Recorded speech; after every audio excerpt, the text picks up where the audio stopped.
Hello friends, उम्मीद करता हूँ लॉकडाउन में आप सभी घर पर ही होंगे। I am Pratik Sisodia, a CA finance student. Today I am going to make my first YouTube video on the topic basic of accountancy. हाँ दोस्तों, उन सभी के लिए मैं अपनी पहली वीडियो लाया हूँ जो अकाउंट सीखना चाहते हैं. नो मैटर आप कौन सी क्लास में हो, आप किस एज के हो, मेरी वीडियो उन सभी के लिए है जो अकाउंट में इंटरेस्टेड है, जिनकी कीन इच्छा है अकाउंट सीखने की. कोई एक स्पेसिफिक क्लास को मेरी वीडियो डिनोट नहीं करती है. आप 9th, 10th, 11th, 12th कोई सी भी क्लास में हो, आपको बेसिक ऑफ अकाउंटेंसी सीखना है तो आप ये वीडियो ज़रूर देखें. इवन जो दूसरे सब्जेक्ट में अपना करियर परस्यू कर रहे हैं और अपनी अकाउंट सीखना चाहते हैं तो वो ये वीडियो ज़रूर देखें. अभी हाल ही में 10th बोर्ड की एग्ज़ाम्स हो गई. बहुत सारे बच्चे कॉमर्स में करियर बनाने का सोच रहे हैं. उन सब का मेरी ओर से हार्टली वेलकम है. आप आइए. कॉमर्स में बहुत सारे अच्छे सर्टिफाइड कोर्सेज हैं, जैसे चार्टेड अकाउंटेंसी हुई, कंपनी सेक्रेटरी हुआ, बैंकिंग और एंड मेनी मोर. सो दोस्त who are thinking to make career in commerce, they are heartily welcome by me. एक बात मैं बताना चाहूँगा कि जिन बच्चों के दिमाग में आता है कि हम क्या सोच के कॉमर्स लें, तो आपके दिमाग में सबसे पहले पैसा आना चाहिए. अगर आपके दिमाग में पैसा घूमता है मतलब आप कॉमर्स के लिए बिल्कुल परफेक्ट हो. जी हाँ, आपके दिमाग में पैसा घूमना चाहिए. मैं अपने टॉपिक से डिस्ट्रैक्ट नहीं होना चाहूँगा. मैं अगर कॉमर्स बताने जाऊँगा तो बहुत समय लग जाएगा. मेरे को टॉपिक से बंधे रहना है जो है बेसिक ऑफ अकाउंटेंसी. दोस्तों, इसको आप अकाउंट की डिक्शनरी भी बोल सकते हो. इसमें मैं अकाउंट की बेसिक टर्म्स बताऊँगा जिसको पहली बार सुन के हम घूम जाते हैं कि इसका मतलब क्या होगा, हम इंटरप्रीट नहीं कर पाते. यहीं से अकाउंट शुरू होता है. ये अकाउंट की एकदम रॉ वीडियो है, रॉ फर्स्ट वीडियो. चलिए शुरू करते हैं हम अकाउंट की टर्म्स से. हाँ, तो अकाउंटिंग की बेसिक शुरू करने से पहले मैं आपको बताना चाहूँगा कि बेसिक ऑफ अकाउंटिंग को मैंने 2 टुकड़ों में डिवाइड किया है. सबसे पहले basic accounting terms. Basic accounting terms जिसको हमने बोला है dictionary of account. Dictionary of account. और फिर सेकेंड पार्ट आएगा बेसिक अकाउंटिंग कॉन्सेप्ट्स. इसमें हम कंसेप्ट्स को डिस्कस करेंगे कि बेसिक अकाउंटिंग कंसेप्ट्स क्या क्या होते हैं. फर्स्ट, आज की वीडियो में मेरा पूरा फोकस बेसिक अकाउंटिंग टर्म्स बताने पर रहेगा. बेसिक अकाउंटिंग टर्म्स शुरू करने से पहले हमको एक चीज जो बिल्कुल अच्छे से ध्यान रखना है, वी मस्ट नो, हमें पता होना चाहिए. क्या?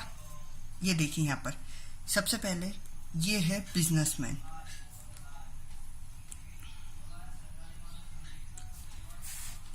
जो भी बच्चा अकाउंटिंग सीखना चाहता है, सबसे पहले अपने दिमाग में एक बात डाल ले कि कभी भी कोई हम अकाउंटिंग करेंगे तो हमें खुद को एज अ बिजनेसमैन समझ के अकाउंटिंग करना पड़ेगा कि हम एक बिजनेसमैन है. ठीक है, आगे बढ़ते हैं. दूसरी इंपॉर्टेंट बात, बिजनेसमैन जो है वो ये उसका बिजनेस है. आप अपने हिसाब से कोई भी बिजनेस एज्यूम कर सकते हैं. मैं मान रहा हूं ये एक गारमेंट शॉप है.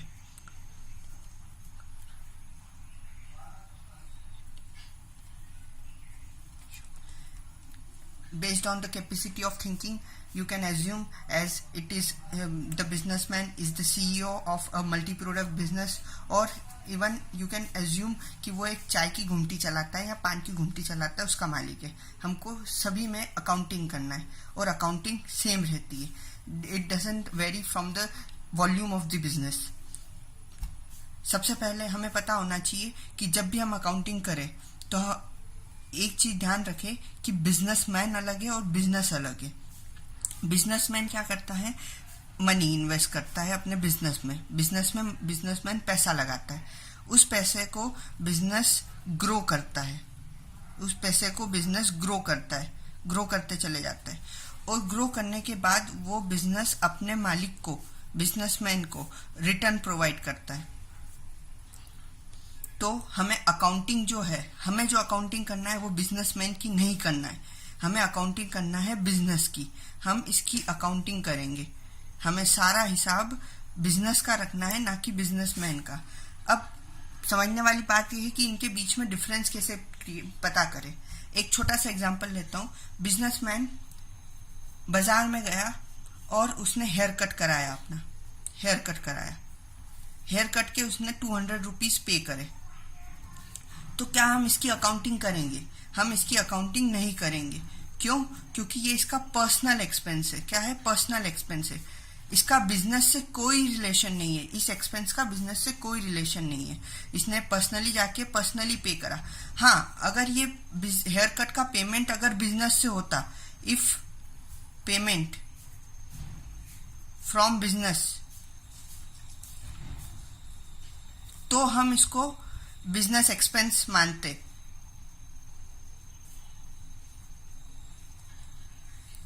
उस केस में हम बिजनेस में इसकी अकाउंटिंग करते। लेकिन हमें ध्यान रखना है कि हमें अकाउंटिंग बिजनेस की करना है, ना कि बिजनेसमैन की। आगे बढ़ते हैं। सबसे पहली टर्म जो हमें सीखनी है वो है कैपिटल। कैपिटल को मैं हिंदी में सारी टर्म्स को मैं सबसे पहले हिंदी में बोलूंगा, फिर आपको आगे बताऊंगा कि उसको इंग्लिश में क्या बोलते हैं। इसको बोलते हैं मालिक का पैसा। कैपिटल यानी मालिक का पैसा। It is the money invested by the businessman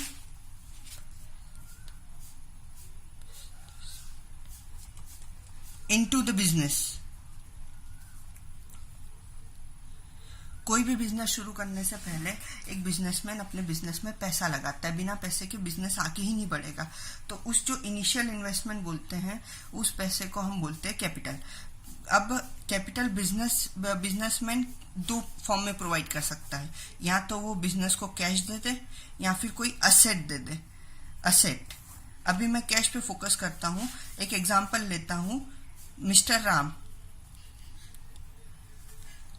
started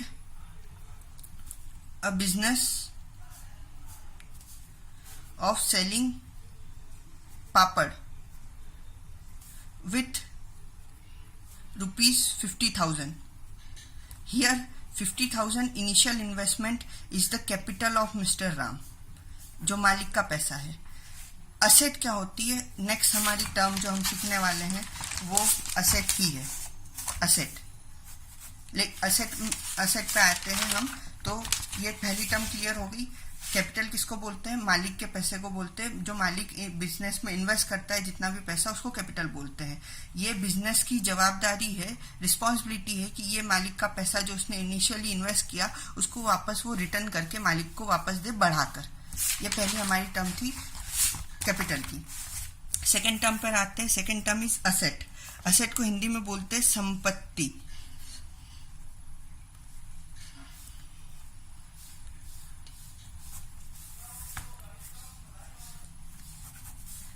Assets are the resources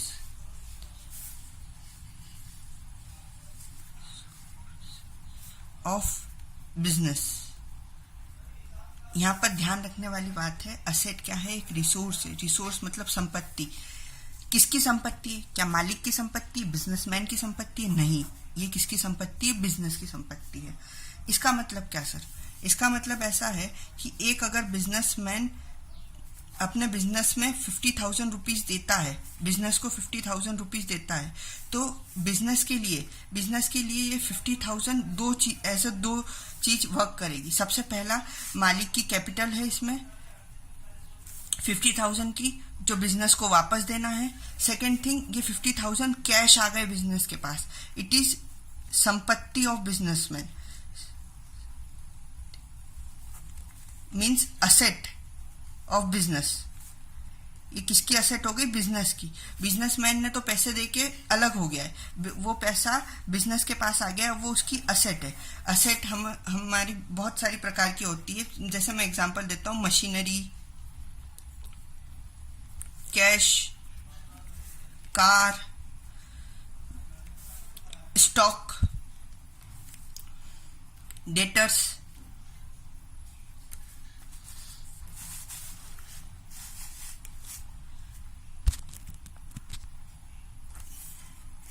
debtors के बाद बहुत सारे एग्जाम्पल होते हैं। प्रीपेड एक्सपेंस भी एक करके कोई चीज होती है। ये सब हमारे प्रीपेड एक्सपेंस, ये भी असेट है। हम ये सब टर्म्स आगे पढ़ने वाले, सीखने वाले हैं।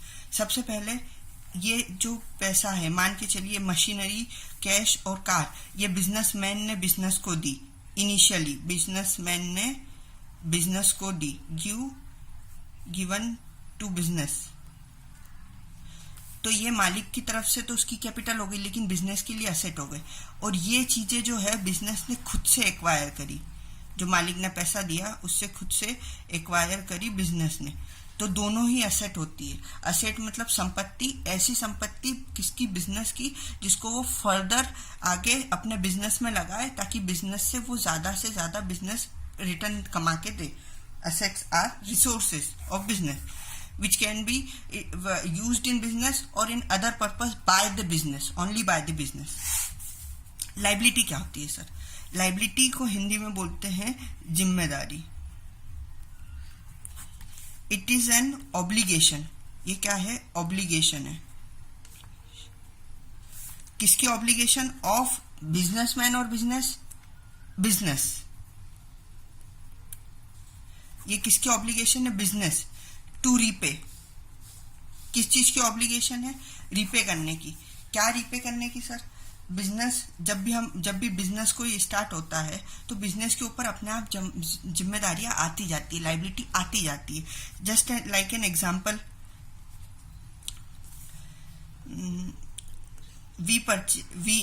मिस्टर राम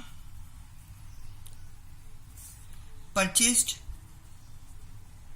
मिस्टर रामगिर, यहाँ पर जिससे हमने 50,000 देके एक पापड़ का बिजनेस स्टार्ट किया था। परचेज ₹10,000 पापड़। मिस्टर राम ने 10,000 रुपए के पापड़ खरीदे फ्रॉम अ कंपनी जिसको वो सेल आउट कर देगा। लेकिन ये पापड़ उसने ऑन क्रेडिट खरीदा। क्रेडिट, मैं अभी ये क्रेडिट टर्म यूज नहीं करना चाहता था, इसके बदले में लिख देता हूं उधार। उसने कैसे खरीदा? उधार में खरीदा। क्रेडिट वर्ड को आगे एक्सप्लेन किया जाएगा, क्रेडिट का मीन्स क्या होता है। उसने उधार पे खरीदा। तो अब बताइए मेरे को कि ये 10,000 रुपए के पापड़ तो उसके पास आ गए, लेकिन ये 10,000 रुपीज अभी उसने पे किया क्या? नहीं, उसने अभी पे नहीं किया। ये पे वो बाद में करेगा, उसको करना पड़ेगा। ये उसकी क्या है? रिस्पॉन्सिबिलिटी है, ऑब्लिगेशन है, रिस्पॉन्सिबिलिटी है टू रीपे। उसको वापस रीपे करना पड़ेगा। तो जो जिस कंपनी से खरीदा ना, ये कंपनी इसके लिए क्या हो गई? लाइबिलिटी हो गई। एक चीज मैं और बताना चाहूंगा, असेट पर हम आए थे। असेट को दो पार्ट में क्लासिफाई किया है। एक होता है करंट असेट, एक होता है non current asset. Current asset मतलब क्या और नॉन करंट असेट मतलब क्या? मैं बहुत सिंपल वर्ड में बोलूं तो करंट असेट मतलब ऐसे असेट्स जिसको विद इन 12 मंथ, ये असेट है मतलब क्या है? रिसोर्सेज है। ऐसे रिसोर्सेज जिसको विद इन 12 मंथ हम यूज कर लेंगे, उसको यूटिलाइज कर लेंगे।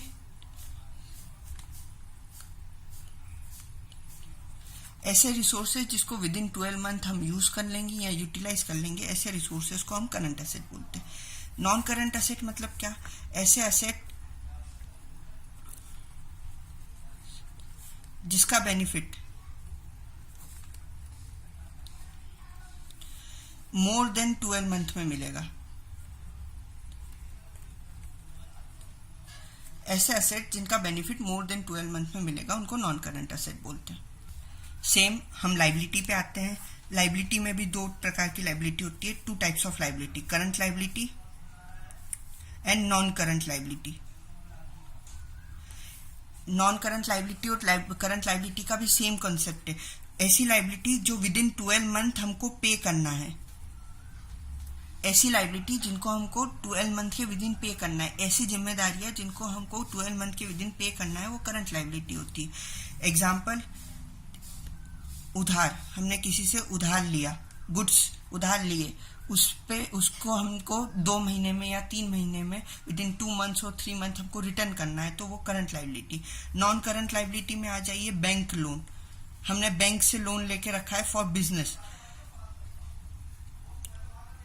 वो लोन की टर्म्स ऐसी है कि हमको विद इन 12 ईयर्स या 15 ईयर्स हमको उसको रीपे करना है, तो ऐसे लोन को हम बोलेंगे नॉन करंट लाइबिलिटी। ये बहुत ज़रूरी है, असेट और लाइबिलिटी ध्यान में रखना। हमको स्टार्टिंग में असेट और लाइबिलिटी में बहुत कन्फ्यूजन होता है। साथ ही कैपिटल, अब कैपिटल पे भी आऊँ, हमने बात करी जैसे लाइबिलिटी की बात करी हमने, लाइबिलिटी क्या बोला हमने, रिस्पॉन्सिबिलिटी है टू रीपे।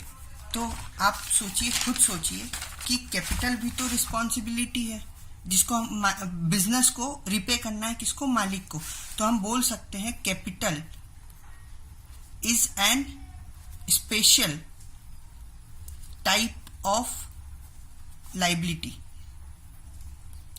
कैपिटल क्या हो गई, एक स्पेशल टाइप की लाइबिलिटी हो गई, जो मालिक ने बिजनेस को पैसा दिया है, और ये बाकी जो लाइबिलिटी होती है ये मालिक को वापस देने की नहीं होती, ये किसी और को वापस देने की होती है, other than owner. That's why it is called liability and it is called capital. Next term जो हम डिस्कस करेंगे वो है डेटर। डेटर और क्रेडिटर, ये दो टर्म्स ऐसी है जो मोस्ट फ्रिक्वेंटली यूज होती है हमारे अकाउंट्स में। डेटर्स क्या होते हैं, डेटर्स ऐसे persons to whom we have sold goods. ऐसे व्यक्ति जिसको हमने गुड्स तो बेचा है, अब हम किसी को गुड्स यानी सामान, हमने अभी मिस्टर राम का केस लिया था, वो एक पापड़ का बिजनेस करता है, उसने मिस्टर श्याम को गुड्स बेचा है, लेकिन मिस्टर श्याम ने उसको पेमेंट अभी नहीं किया, पैसा नहीं दिया है ना, पैसा नहीं दिया, लेकिन मिस्टर राम उससे पैसा ले सकता है। तो ऑन क्रेडिट हमने उसको कैसे गुड्स बेचा, उधार गुड्स बेचा, तो ऐसे केस में वो हमारा क्या बन जाएगा, डेटर बन जाएगा। डेटर को हम आम भाषा में देनदार बोलते, देनदार, सॉरी मैं गलत हूँ, डेटर को हम नॉर्मल भाषा में लेनदार बोलते हैं। ऐसा व्यक्ति जिससे हमको लेना है, पैसा लेना है, वो हमारा डेटर होगा। डेटर जो है, अब डेटर क्या है, ये लेना है मतलब क्या, ये हमारा रिसोर्सेज बन गया, क्या बन गया, रिसोर्सेज बन गया, वो जो कि विद इन 12 मंथ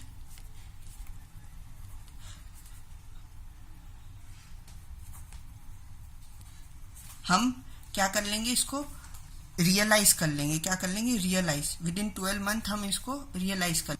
तो यहाँ से हम कंक्लूड कर सकते हैं कि डेटर्स जो है हमारी क्या है, असेट्स है, वो भी कैसी असेट्स है, करंट असेट्स है, क्योंकि हम कभी भी माल गुड्स क्रेडिट पे सेल करते हैं तो हम कोशिश करते हैं कि उसको जल्दी से जल्दी हम उसकी रिकवरी कर ले, within 30 days, within 15 days, within 2 months, max to max within 3 months. इससे ज़्यादा हम डिले नहीं करते, अदरवाइज हम उसको गुड्स नहीं देते। The next term we understand is creditor. अगली टर्म है क्रेडिटर। क्रेडिटर क्या होते हैं, क्रेडिटर हमारे देनदार होते हैं, ये डेटर का जस्ट अपोजिट होते हैं। जैसे डेटर हमारे लिए क्या होते हैं, ऐसे व्यक्ति जिनको हमने गुड्स सेल आउट किया और पैसे लेना बाकी है, वो हमारे डेटर है। Creditor just opposite, creditor are those person who had provided us goods on credit। ऐसे व्यक्ति जिन्होंने हमें उधार पे गुड्स दिया है वो हमारे लिए क्या हो जाएंगे, हमारे क्रेडिटर। डेटर का उल्टा है, डेटर में क्या था, ऐसे व्यक्ति जिनको हमने उधार पे गुड्स दिया है वो हमारे डेटर है। क्रेडिटर ऐसे व्यक्ति जिन्होंने हमें गुड्स उधार दिया है वो हमारे लिए क्रेडिटर हो जाएगी। क्रेडिटर ये हमारी क्या होगी, लाइबिलिटी होगी, हुई ना, ये जिम्मेदारी होगी वापस देने की। अब जो क्रेडिटर है ये लाइबिलिटी तो है, पर ये क्या है, करंट लाइबिलिटी है। क्यों, क्योंकि कोई भी व्यक्ति हमको मोर देन 12 मंथ हमको गुड्स उधार पे नहीं देता। जो नॉर्मल टर्म होती है वो होती है 30 days, 15 days. Next term is loan. Loan क्या होता है, लोन बहुत सिंपल वर्ड है, हमने बहुत सारी बार सुना हुआ है। लोन मीन्स किसी ने हमको मनी दिया हुआ है, money lended by someone to us is loan. Loan हम बैंक से भी ले सकते हैं, बैंक लोन बोलते हैं जिसको, किसी मनी लेंडर से भी ले सकते हैं, या फिर कोई फ्रेंड भी हमें लोन दे सकते हैं।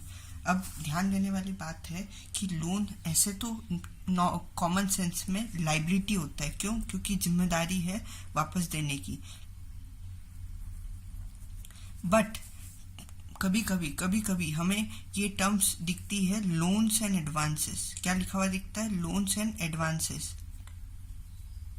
इसका मतलब ऐसा होता है कि वो ऐसे लोन्स जो हमने दिए हैं, means these are the loans provided by us to other person. We will get this loan as back, and this loan is considered as loan liability. तो हमको बहुत ध्यान से देखना होगा कि क्वेश्चन में लोन क्या दिया हुआ है। कॉमन सेंस में तो लोन मतलब लायबिलिटी होता है, लेकिन कभी कभी लोन्स एंड एडवांसेस भी दिया हुआ रहता है क्वेश्चन में, तो वो हमारे लिए क्या हो जाएगा? असेट हो जाएगा कि हमने किसी को लोन दिया है। अब ये हो सकता है शॉर्ट टर्म के लिए हो या फिर लॉन्ग टर्म के लिए हो। Short term means less than 12 month,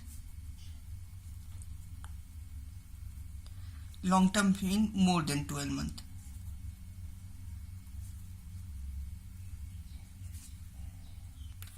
next term जो है एक्सपेंसेस एंड एक्सपेंडिचर। मैंने ये दोनों चीजों को साथ में लिखा है क्योंकि इनको मैं कंपैरेटिवली बताने वाला हूँ। एक्सपेंसेस को हिंदी में बोलते हैं खर्चे। अब एक्सपेंसेस मीन्स क्या? एक्सपेंडिचर जनरली हम इन दोनों को इंटरचेंजेबली यूज कर लेते हैं कि कभी एक्सपेंस बोल देते हैं, कभी एक्सपेंडिचर बोल देते हैं, लेकिन अकाउंटिंग में इन दोनों को बाइफरकेट करा हुआ है। एक्सपेंसेस मतलब ऐसे खर्चे जो कि प्रोडक्ट या सर्विस, एक मैन्युफैक्चरिंग कंपनी है, वो अपना प्रोडक्ट सेल करेगी। कोई रिटेल बिजनेसमैन है तो वो प्रोडक्ट सेल करेगा, लेकिन कोई अगर रेस्टोरेंट वाला हुआ या कोई सर्विस प्रोवाइडर हुआ तो वो तो अपनी सर्विस सेल आउट करेगा ना। तो ऐसे खर्चे जो प्रोडक्ट या सर्विस सेल आउट करने के लिए नेसेसरी हो,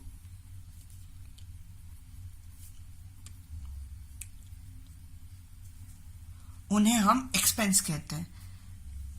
ऐसे खर्चे जो प्रोडक्ट को सेल आउट करने के लिए नेसेसरी हो। अब यहाँ आप कह सकते हो कि सेलिंग एंड डिस्ट्रीब्यूशन एक्सपेंस क्या सिर्फ ये आएगा? नहीं, प्रोडक्ट अगर बनेगा ही नहीं तो बिकेगा ही नहीं। तो manufacturing expenses are also expense. Rent, अगर कोई प्रीमाइसेस हमने रेंट पे लिया हुआ है तो उसका rent expense is also an expense. Selling expense is also an expense. Advertisement expense is also an expense. मतलब सारे वो खर्चे जो हमने किसी प्रोडक्ट, जो हमारा मेन प्रोडक्ट है, उसको सेल आउट करने के लिए किए गए हैं, उसको जिसके बिना वो प्रोडक्ट सेल वाली कंडीशन पर आ ही नहीं पाता, तो उन सभी को हम बोलेंगे एक्सपेंस। लेकिन एक्सपेंडिचर किनको बोलते हैं? एक्सपेंडिचर भी खर्चे ही होते हैं, लेकिन ये स्पेशल टाइप ऑफ खर्चे होते हैं, जैसे परचेज ऑफ फिक्स्ड एसेट। अभी मैंने फिक्स्ड एसेट आपको बताया नहीं है क्या है। फिक्स्ड एसेट को आप समझ लीजिए, ये एक नॉन करंट एसेट है, नॉन करंट एसेट का टाइप है। इसका एग्जांपल है मशीनरी। तो हमने फिक्स्ड एसेट परचेज करी। अब ये डायरेक्ट प्रोडक्ट की सेल से रिलेटेड नहीं है, क्योंकि मशीनरी परचेज करने से प्रोडक्ट सेल आउट नहीं होता, लेकिन इसको हम यूज करेंगे with in the years, with in 10 years or 5 years, as may be the life of the machinery. We will use it and then we will produce the product and sell out. तो हम ये जो इकट्ठा खर्चा हुआ इसको बोलते हैं expenditure. Purchase of fixed asset is an expenditure. But इसमें से जो हर साल एवरी ईयर जो हम इसमें से वैल्यू रिड्यूस करेंगे due to production of goods, वो होगा इस साल का एक्सपेंस, जिसको हम डेप्रीशिएशन बोलते हैं। डेप्रीशिएशन मतलब ऐसा depreciation is a type of expense, ऐसा खर्चा है जो मशीनरी यूज करने पर उसकी वैल्यू जो डिग्रेड होती है, वैल्यू कम होती जाती है समय दर समय, क्योंकि वो वैल्यू मशीन यूज हो रही है, घिसती जा रही है, तो उस खर्चे को हम डेप्रिसिएशन बोलते हैं।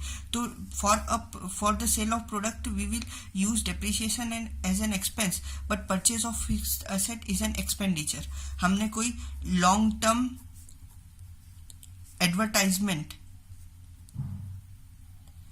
एक्सपेंस किया जो कि 5 साल तक चलेगा, 5 इयर्स तक जो एडवर्टाइजमेंट हमको बेनिफिट देगा, उस एडवर्टाइजमेंट की वजह से 5 इयर्स तक हमारी सेल बढ़ती रहेगी। तो ऐसे केस में वो एडवर्टाइजमेंट एक्सपेंस को हम एक्सपेंडिचर बोलेंगे।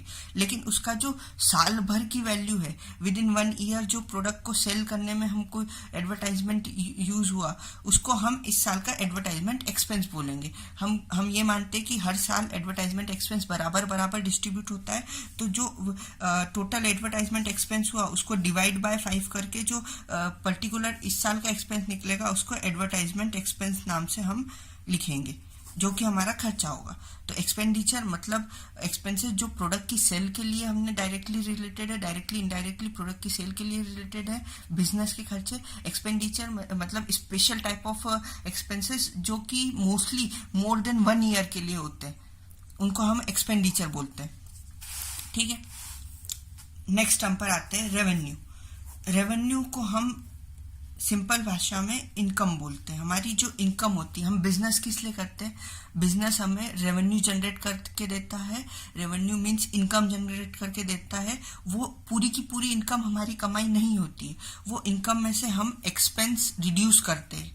रेवेन्यू हमारा बिजनेस हमको रेवेन्यू जनरेट करके देता है, उसमें से हम उस रेवेन्यू जनरेट करने के पीछे जो एक्सपेंस हुए हैं वो कम करते हैं। उसके बाद जो बचता है वो होता है हमारा profit earn for a period. वो पीरियड हमारे हिसाब से 1 ईयर होता है मोस्टली तो, पर हम कभी कभी इंटरिम फाइनेंशियल स्टेटमेंट बनाते हैं तो वो 3 मंथ्स भी हो सकता है, 6 मंथ्स भी हो सकता है। अब जो रेवेन्यू है, इनकम है, वो उसके 2 सोर्सेस होते हैं from business. We must identify, हम आइडेंटिफाई करना चाहिए कि हम बिजनेस का मेन ऑब्जेक्टिव क्या है, ऑब्जेक्टिव ऑफ बिजनेस। जैसे मिस्टर राम के एग्जाम्पल में उसका मेन ऑब्जेक्टिव है सेलिंग पापड़।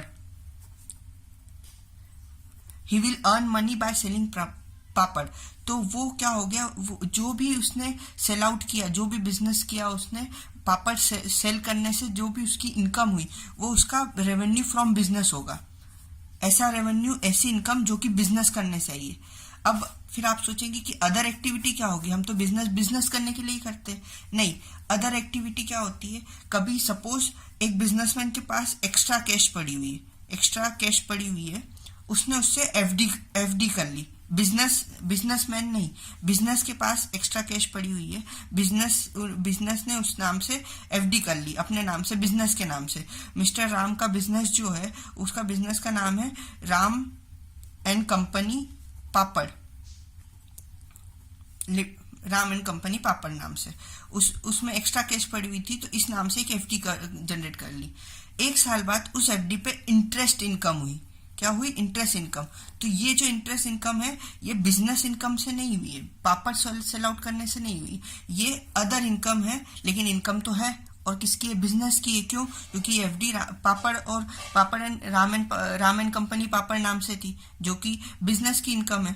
तो ऐसे इनकम को हम, ऐसे रेवेन्यू को अदर एक्टिविटीज से रेवेन्यू बताते।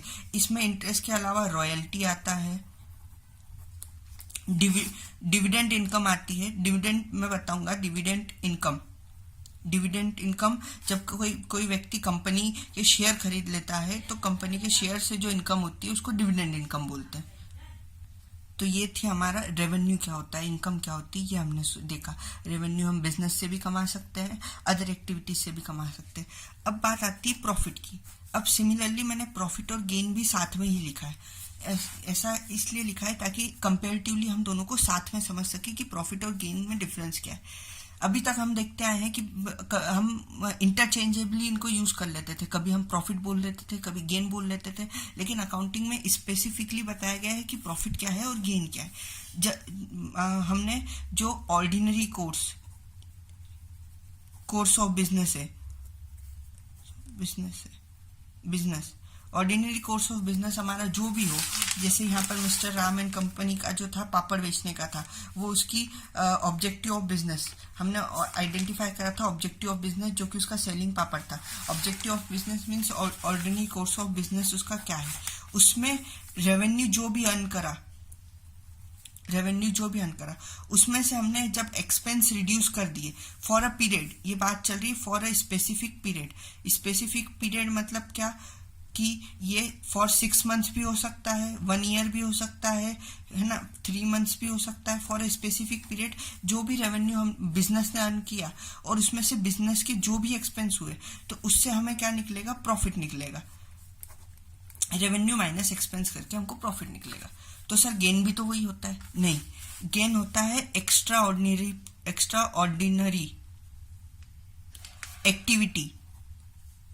एक्टिविटी से होने वाला प्रॉफिट।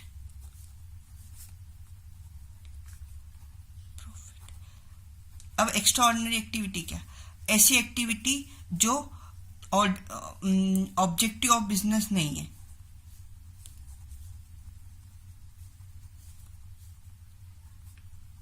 सेम मैं मिस्टर राम का ही एग्जांपल लेके कंटिन्यू कर रहा हूँ। मिस्टर राम जिसका पापड़ का बिजनेस था, उसका मेन ऑब्जेक्टिव क्या था, पापड़ खरीदना और पापड़ सेल आउट करना। तो उससे जो रेवेन्यू हुआ और उसमें जो एक्सपेंस हुए उससे उसका प्रॉफिट निकला।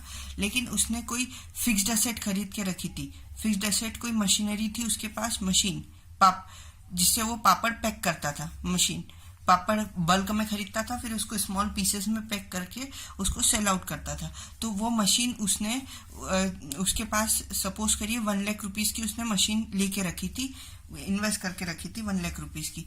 आज उसने वो मशीन 1,20,000 में सेल कर दी। उसने ये परचेज करके रखी थी 1 लाख रुपीज में और उसको उसने सेल कर दी 1,20,000 में। तो अब जो 20,000 का जो गेन हुआ है, इसको हम प्रॉफिट नहीं बोलेंगे, इसको हम gain on sale of machine बोलेंगे। Gain on sale of machine. Profit क्यों नहीं बोला? क्योंकि ये ऑर्डिनरी कोर्स ऑफ बिजनेस नहीं था। उसका मेन काम मशीन खरीदना या मशीन बेचना नहीं है, उसका मेन काम पापड़ खरीदना बेचना है। उसने जो मशीन खरीदी और बेची, ये आउट ऑफ द बिजनेस जाके उसने काम किया है, ऑब्जेक्टिव ऑफ बिजनेस नहीं था उसका। ये ऑर्डिनरी कोर्स ऑफ बिजनेस का काम नहीं है, ये एक्स्ट्रा ऑर्डिनरी एक्टिविटी हो गई। तो ये जो सेल है, ये उसकी, इसको हम 20,000 प्रॉफिट नहीं गेन बोलेंगे। बस इतनी सी बात थी। अब आते हैं परचेज, सेल और स्टॉक पे। ये तीनों बहुत छोटे से कॉन्सेप्ट है और इसके बाद हमारा बेसिक कॉन्सेप्ट की वीडियो ऑलमोस्ट कंप्लीट हो जाएगी, क्योंकि हमने मैक्सिमम बेसिक टर्म्स हमने कवर कर ली है। कुछ बेसिक टर्म जैसे प्रोविजन हुआ, प्रीपेड एक्सपेंस हुआ, ये सब with in the continuation of flow, जैसे जैसे हम आगे बढ़ते जाएंगे ना, वैसे वैसे ये टर्म्स हमारी तब क्लियर होती जाएगी। अभी ये इतने नहीं टर्म्स हमारे लिए सफिशिएंट है जानने के लिए। परचेज क्या? परचेज मीन्स खरीदना। अगर एक मैन्युफैक्चरिंग यूनिट है, मैन्युफैक्चरिंग यूनिट, अब आपको पता होना चाहिए मैन्युफैक्चरिंग यूनिट मतलब क्या? ऐसे बिजनेस जो रॉ मटेरियल खरीदता हो, उसको प्रोसेस करता हो और फिर उससे फिनिश गुड्स बनाता हो, वो मैन्युफैक्चरिंग यूनिट रहती है। एक रहता है रिटेल या रिटेल बिजनेस, जिसमें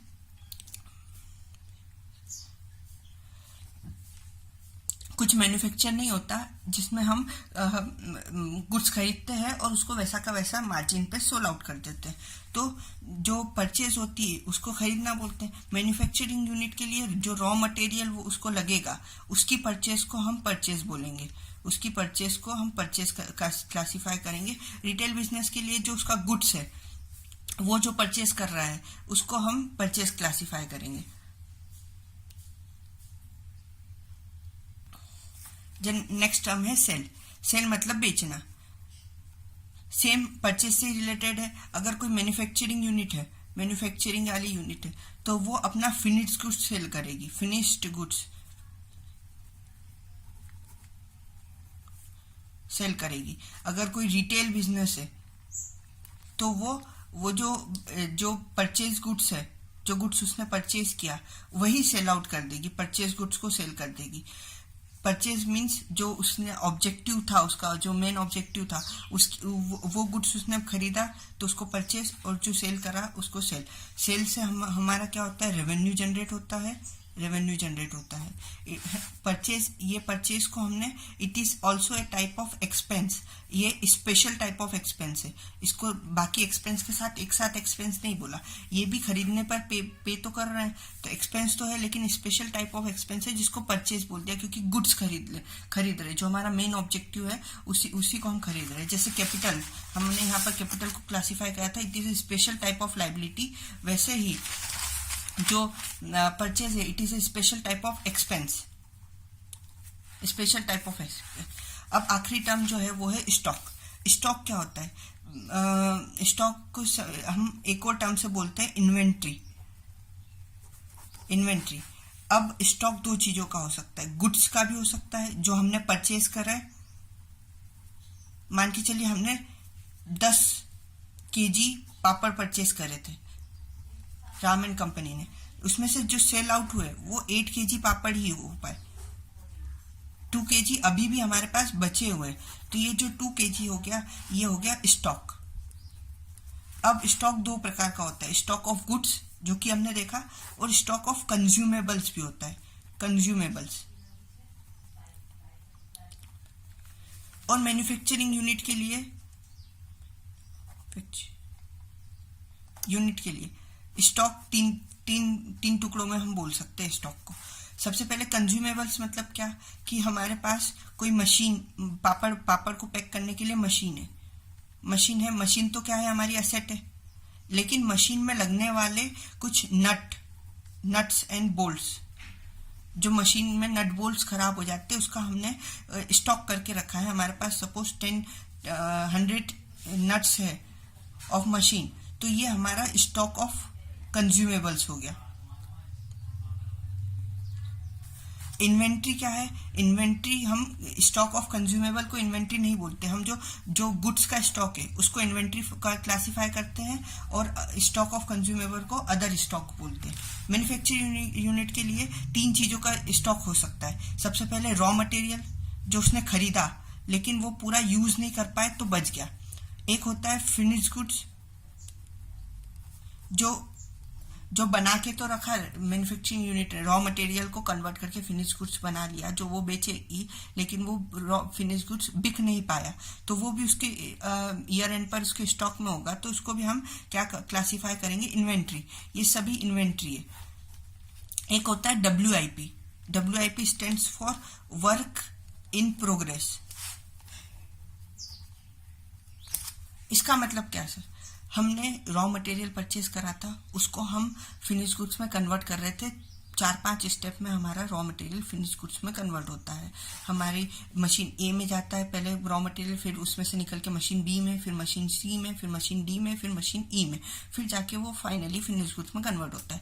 तो अभी कुछ रॉ मटेरियल जो मशीन ए में से प्रोड्यूस हो गया, बी में है, सी में है, डी में है, ई में है, कुछ रॉ मटेरियल इन सब में कहीं ना कहीं अटका हुआ है, तो उसके वो भी तो स्टॉक है हमारा रॉ मटेरियल का, तो उसको वो ना रॉ मटेरियल है ना फिनिश गुड्स है, तो उसको हम बोलते हैं वर्क इन प्रोग्रेस। ये भी हमारी इन्वेंट्री होती है। स्टॉक एक बहुत इंपॉर्टेंट पार्ट है अकाउंटिंग का। इस स्टॉक वैल्यूएशन जो होता है वो एक क्रूशियल पार्ट होता है अकाउंटिंग के फाइनेंशियल स्टेटमेंट प्रेजेंट करने का।